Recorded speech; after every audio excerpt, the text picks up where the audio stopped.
لبيك اللهم لبيك لبيك لا شريك لك لبيك إن الحمد والنعمة لك والملك. تو میں عرض کر رہا تھا کہ 10 تاریخ مصروفیت کا دن ہے. 10 تاریخ کو زوال سے پہلے کنکڑی مارنا افضل ہے. 11 تاریخ زوال کے بعد، 12 تاریخ کو بھی زوال کے بعد کنکڑی مارنا افضل ہے. بعد میں کنکڑی مارنا چاہیے. تو 10 تاریخ کو آپ تمام کاموں سے فارغ ہو گئے. طواف زیارت بھی آپ نے جا کے کر لیا ہے. رات جب بھی آپ فارغ ہو، رات آپ کو آ کر کے کہاں ٹھہرنا ہے؟ مینا میں ٹھہرنا ہے. 11 تاریخ ہو گئی. 11 تاریخ کو آپ ناشتہ پانی کریں، نہائے دھوئیں، جو کچھ کرنا ہے کریں. پھر آج آپ کو تینوں شیطان کو ایک لین سے کنکڑی مارنا. پہلے دن صرف بڑے شیطان کو کنکڑی ماری تھی. اب 11 تاریخ ہے. 11 تاریخ کو تینوں کو مارنا. پہلے بڑے کو مارنا ہے، پھر منجلے کو مارنا ہے، پھر چھوٹے کو مارنا ہے. پہلے کو کنکڑی ماری، دعا کیا، آگے بڑھے. منجلے کو کنکڑی ماری، دعا کیا، آگے بڑھے. پھر تیسرے کو کنکڑی مارنے کے بعد وہاں رکنا نہیں ہے، فوراً وہاں سے آگے بڑھ جانا ہے. اگر 10 تاریخ کو آپ نے طواف زیارت نہیں کیا ہے، سمجھ آئی بات؟ 10 تاریخ کو آپ نے کنکڑی مار لی، قربانی کر لیا، حلق کروا لیا، تھک کر کے چور ہو گئے. اب طاقت نہیں رہی کہ آپ جا کر کے طواف زیارت بھی کر لیں. تو اگر آپ نے 10 تاریخ کو طواف نہیں کیا ہے تو 11 ہے، 12 ہے، 2 دن آپ کے پاس ہاتھ میں. 11 تاریخ کو آپ ایسا کریں کہ زوال کے بعد آپ جائیں، تینوں شیطان کو ایک لین سے کنکڑی ماریں. مینا سے حرم شریف 5 کلومیٹر سرنگ کے راستے سے، سرنگ جو بنایا گیا ہے پہاڑ کاٹ کر کے. تو اگر آپ پیدل چل سکتے ہیں، اتنا بہترین انتظام کیا گیا ہے کہ جب آپ چلیں گے تو لگے گا کسی پیچھے سے آپ کو دھکا مارا جائے. بڑی آسانی کے ساتھ آپ راستہ پار کر جائیں گے. اور اتنا مجمع ہوتا ہے، اتنے لوگ ہوتے ہیں کہ سفر کیسے کٹ جاتا ہے پتہ بھی نہیں چلتا. تو آپ چھوٹے شیطان، بڑے بڑے چھوٹے شیطان کو کنکڑی ماریں اور آگے بڑھ جائیں. اسی سرنگ سے پار کر کے آپ حرم شریف پہنچ جائیں اور جانے کے بعد طواف زیارت کریں. صفا مروہ کی صحیح نہیں کیا ہے تو صفا مروہ کی صحیح کر لیں، کر لیا ہے تو صرف طواف زیارت کر لیں. پھر آپ کو لوٹ کر کے مینا ہی آنا ہے اور رات کہاں گزارنا ہے؟ مینا ہی میں گزارنا ہے. 12 تاریخ 11 تاریخ ختم ہو گیا. 12 تاریخ کو بھی آپ کو ایک لائن سے زوال کے بعد تینوں شیاطین کو کنکڑی مارنی ہے. 12 تاریخ کو بھی. اگر آپ نے 11 کو بھی، 10 کو بھی، 11 کو بھی طواف زیارت نہیں کیا ہے تو آج مغرب سے پہلے ہر حال میں آپ کو طواف زیارت کر لینا ہے، ورنہ اس کا وقت ختم ہو جائے گا، آپ کے دم لازم آ جائے گا. بہت سارے لوگ یہ غلطی کرتے ہیں اور کہتے ہیں کہ 12 تاریخ کو پہلے نکل جائیں گے اور کنکڑی مارتے ہوئے وہیں جا کر کے طواف زیارت کر کے وہیں رہ جائیں گے، پھر بنا آنے کی ضرورت نہیں ہے. تو ایسا ہوتا ہے کہ کبھی کبھی ٹریفک میں پھنس گئے، راستہ جام ہو گیا، جاتے جاتے ابھی طواف بھی نہیں کر پائے کہ مغرب کا وقت ہو گیا. تو 12 تاریخ پہ آپ کو چھوڑنا ہی نہیں ہے. اور اگر 12 تاریخ کو آپ کے اوپر آپ نے چھوڑا ہے، کسی وجہ سے چھوٹ گیا، نہیں آپ 11 تک کے طواف زیارت کر پائے ہیں، تو آپ سے گزارش ہے کہ آپ آج زوال کے فوراً بعد نکلیں اور ہر حال میں مغرب سے پہلے آپ طواف زیارت کر لیں. 12 تاریخ کو اگر آپ نے مغرب سے پہلے مینا چھوڑ دیا تو آپ مکہ واپس آ جائیں. اور اگر ایسا نہیں کر پاتے ہیں اور رات ہو جاتی ہے تو حکم ہے پھر آپ رات مینا ہی میں رہیں اور 13 تاریخ کو کنکڑی مار کر کے آپ مکہ شریف واپس آ رہے ہیں۔ اس طرح سے الحمدللہ آپ کے 5 دن کا کام مکمل ہو گیا۔ اب ایک طواف آپ کے اوپر اور ضروری ہے، واجب ہے، جس کو طواف وداع کہتے ہیں، الوداعی طواف کہتے ہیں۔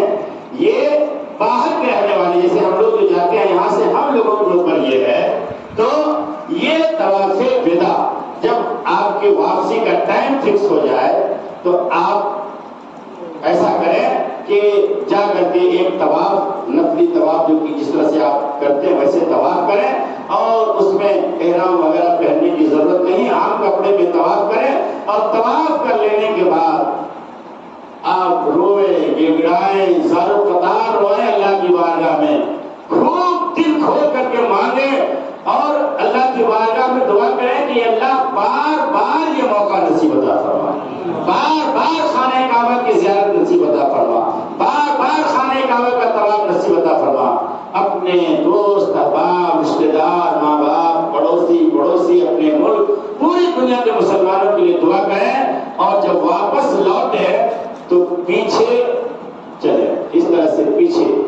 یہ خانہ کعبہ کے ادب میں لکھا گیا ہے کہ یہ خانہ کعبہ کا ادب ہے، اگر ممکن ہو تو تھوڑا اس طرح سے آپ پیچھے ہو کر کے چلیں، یہ بہتر طریقہ ہے۔ اور اگر ایسا نہیں چل پاتے ہیں تو آپ جیسے چل سکتے ہیں ویسے آپ مسجد سے باہر نکلیں۔ طواف وداع یہ آخری طواف ہے، جب آپ گھر واپس ہونے والے ہوں تو ایک طواف اور ہے جو باہر والوں پر واجب ہوتا ہے، اس کو طواف وداع کہا جاتا ہے۔ تو اس نہیں ابھی کہا تو اس میں آپ کو احرام بھی نہیں پہننا، صفا مروہ کی سعی بھی نہیں کرنا ہے، صرف خانہ کعبہ کا طواف کرنا ہے، طواف کے بعد مقام ابراہیم کی نماز پڑھنا ہے، اور خانہ کعبہ سے لپٹ کر کے زار و قطار رونا ہے، جس قدر دعا آپ کر سکتے ہیں دعا کرنا۔ اس طرح سے آپ تمام کاموں سے فارغ الحمدللہ ہو گئے۔ ایک بات اور یاد رہے کہ اگر آپ یہاں سے اس وقت جا رہے ہیں جب آپ کی فلائٹ ڈائریکٹ مدینہ جا رہی ہے، تو اگر مدینہ آپ ڈائریکٹ جا رہے ہیں تو یہاں سے آپ کو احرام پہننے کی ضرورت نہیں ہے، یہاں آپ عام کپڑے میں جائیں، اور مدینہ وہ جگہ ہے کہ کہا گیا ہے ظاہر و پاس ادب ہوئے نبی ہے، آنکھوں سے چلنا یہاں بے ادبی ہے۔ یہ آقا علیہ السلام کا در ہے۔ میرے آقا علیہ السلام بنفس نفیس جسم و جسمانیات کے ساتھ ویسے ہی اپنے قبر مبارک میں موجود ہیں جیسے دنیا میں زندہ ہے۔ اعلیٰ حضرت فرماتے ہیں تو زندہ ہے واللہ، تو زندہ ہے واللہ، میری چشم عالم سے چھپ جانے والا، بس ہماری نگاہیں نہیں دیکھ پا رہی ہے، ورنہ میرے آقا علیہ السلام ویسے ہی اپنے قبر میں زندہ ہے جیسے دنیا میں زندہ ہے۔ حرم اللہ علی رفع انطاق سعد الانبیاء فنبی اللہ حی یرزق۔ اللہ تبارک و تعالی نے زمین کے اوپر حرام کر دیا ہے کہ وہ نبیوں کے جسم کو کھائے، تو اللہ کے نبی انبیاء زندہ ہیں، اور اللہ تبارک و تعالیٰ کی بارگاہ سے انہیں رزق دی جاتی ہے۔ سبحان اللہ، اللہ تبارک و تعالیٰ انہیں کھلاتا پلاتا ہے، رزق دیتا ہے۔ تو مدینہ شریف آپ جائیں، اور وہاں جانے کا مقصد آقا علیہ السلام کی روضے کی بار بار زیارت، بار بار زیارت۔ آقا علیہ السلام کی بارگاہ میں جب جائیں تو آپ دیکھیں جس طرح سے ایک کھڑکی ہے نا، جہاں پہ سرکار صلی اللہ علیہ وسلم کا روضہ ہے، وہاں پہ آپ دیکھیں کہ چھوٹی چھوٹی کھڑکیاں ہیں، گول گول۔ تو ایک بڑی کھڑکی جو ہے، جو بڑا سوراخ ہے، وہاں حضور پاک صلی اللہ علیہ وسلم کا چہرہ شریف ہے۔ پھر اس کے بعد حضرت صدیق اکبر کا، پھر حضرت عمر فاروق رضی اللہ تعالیٰ عنہ کا۔ تو سب سے پہلے آپ ادھر سے داخل ہوں گے، آقا علیہ السلام کی بارگاہ میں سلام عرض کریں گے، صدیق اکبر کو سلام عرض کریں گے، عمر فاروق کو سلام عرض کریں گے، اور اگر ممکن ہو تو تھوڑا سائڈ ہو جائیں، اور سائڈ ہو کر کے تھوڑا دیر تک کے وہاں کھڑے ہو کر کے صلاۃ السلام پڑھ لیں، اور نہیں ممکن نہیں ہے تو باہر نکل جائیں، اور باہر نکال کر کے آ کر کے دیوار کے اس طرف سے بہت جگہ ہے، ادھر لوگ کھڑے رہتے ہیں اور سلام دیر تک کے پڑھتے رہتے ہیں، دعا کرتے رہتے ہیں، کوئی حرج کی بات نہیں ہے۔ وہاں متوع پولیس والے آپ کو ادھر رک کر کے دعا کرنے کو منع کریں گے، ان سے لڑنے اور الجھنے کی ضرورت نہیں ہے، ان کا وہی کام ہے، وہ کرتے رہیں گے۔ آپ کو اپنا کام کرنا ہے، جب دیکھیں کہ موقع ہے تو آپ آقا علیہ السلام کی طرف چہرہ کر کے آپ دعا کریں، صلاۃ السلام عرض کریں، اس لیے کہ وہ لوگ چہرہ پھیر دیتے ہیں، کہتے ہیں کہ ہونا کا قبلہ، ہونا کا قبلہ، یعنی قبلہ ادھر ہے، ادھر منہ کر کے دعا مانگو۔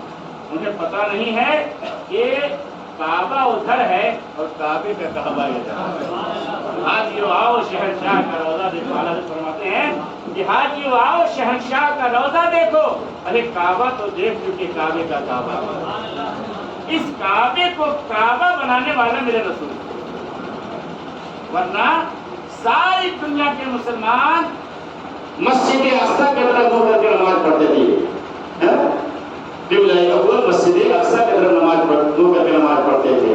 یہ تو میرے آقا علیہ السلام کی خواہش تھی کہ اللہ تبارک و تعالیٰ نے جس طرح سے ہمارا دین الگ، مذہب الگ دیا ہے، ویسے ہی ہمارا قبلہ بھی بدل دیتا، قبلہ الگ کر دیتا۔ بار بار میرے آقا علیہ السلام کی یہ خواہش رہتی تو عین نماز کی حالت میں 2 رکعت نماز آقا علیہ السلام پڑھا چکے تھے، نماز ہی کی حالت میں حکم محبوب آپ اپنے چہرے کو پھیرنے جدھر چاہتے ہیں، 2 رکعت نماز مسجد اقصی کی طرف پڑھا کر کے پھر آقا علیہ السلام نے اپنا چہرہ پھیر لیا اور 2 رکعت مسجد حرام میں خانے کعبہ میں تمو کر کے نماز پڑھا۔ تو اس کعبے کو بھی کعبہ میرے نبی نے بنایا ہے۔ آج یو آؤ شہنشاہ کا روضہ دیکھو، کعبہ تو دیکھ چکے، کعبے کا کعبہ دیکھو، بڑی ادب کی جگہ ہے، بڑی مقدس جگہ ہے۔ حج آدمی مکے میں کرتا ہے، مقبول اور قبولیت کی سرٹیفکیٹ آ کر کے مدینے میں دیتا ہے، اس لیے آقا علیہ السلام کی بارگاہ میں حاضری دیں۔ مسجد نبوی سے سٹ ہی کر کے جنت البقیع شریف ہے، وہاں آپ حاضری دیں۔ بڑے بڑے صحابہ کرام بزرگان دین وہاں پہ لیٹے ہوئے ہیں، وہاں پہ بھی جائیں، لیکن وہاں اندر آپ جانے کی کوشش نہ کریں، اس لیے کہ راستے بنے ہوئے ہیں، نئے راستے جو بنے ہیں وہ قبروں پہ بنے ہوئے ہیں، پتہ نہیں آپ اندر جائیں تو کس کی قبر کے اوپر آپ کا پاؤں پڑ جائے، کس ولی کے اوپر، کس صحابی کے اوپر آپ کا قدم پڑ جائے۔ تو جالی کے باہر سے آپ کھڑے ہو کر کے آپ فاتحہ پڑھیں، ان کے روح کو اصالہ ثواب کریں، آپ واپس آئیں۔ جنت کی کیاری، میرے آقا علیہ السلام کا حجرہ جس میں آپ آرام فرماتے تھے، جہاں آج آپ کا مزار شریف ہے، اور ممبر جہاں آپ نماز پڑھاتے تھے، گھر سے نکلے ممبر پہ گئے، نماز پڑھا کر کے گھر حجرے میں آئے، تو یہ جو راستہ آنے جانے کا تھا، اللہ تبارک و تعالیٰ نے اسے جنت کی کیاری بنا دیا، جنت کا ٹکڑا بنا دیا۔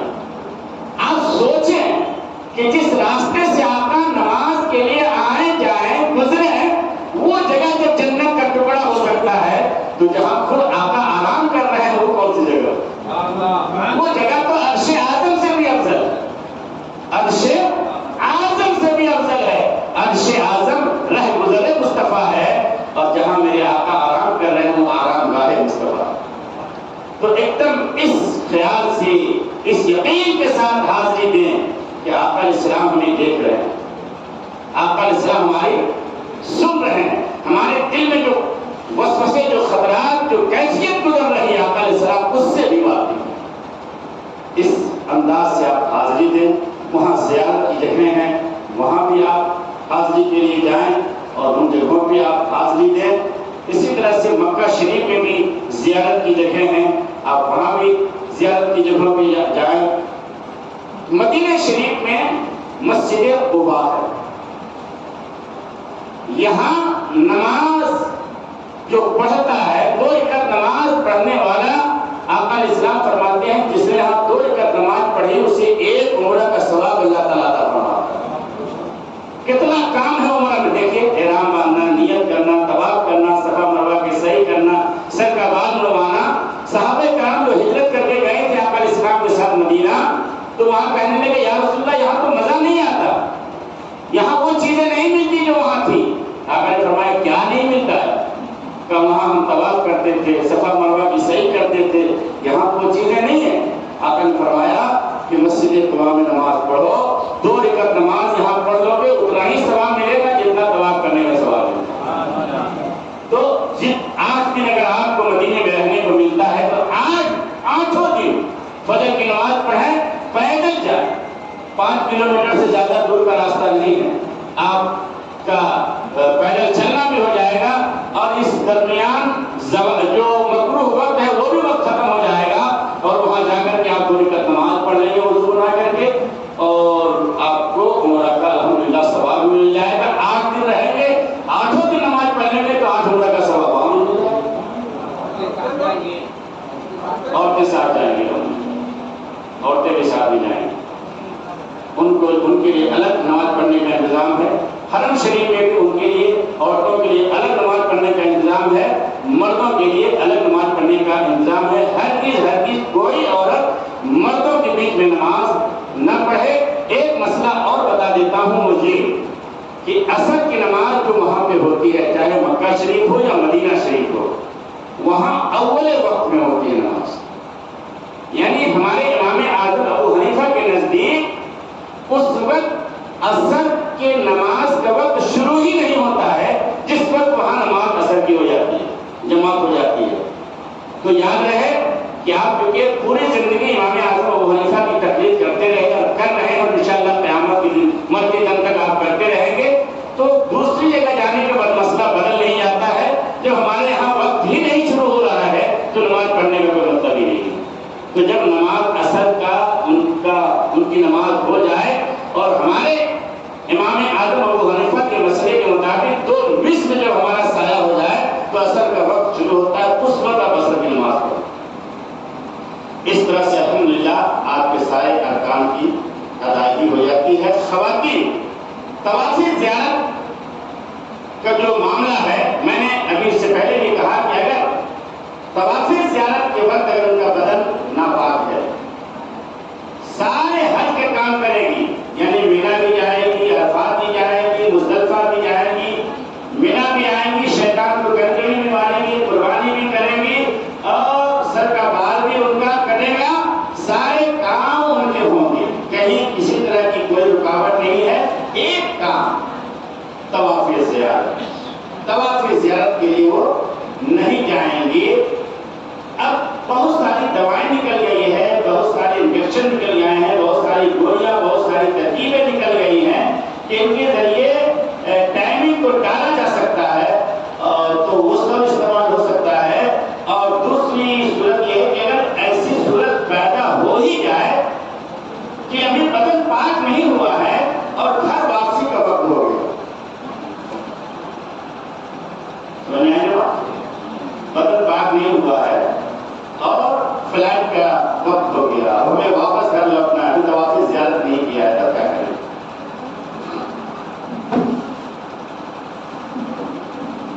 ایسی صورتحال اگر ہو جائے تو ہندوستان ایمبیسی کے پاس جا کر کے اپنا ٹائم آپ آگے پیچھے کروا سکتے ہو کہ ابھی ہم نے طواف زیارت نہیں کیا ہے، ہمارا ٹائم تھوڑا بڑھا دیا جائے۔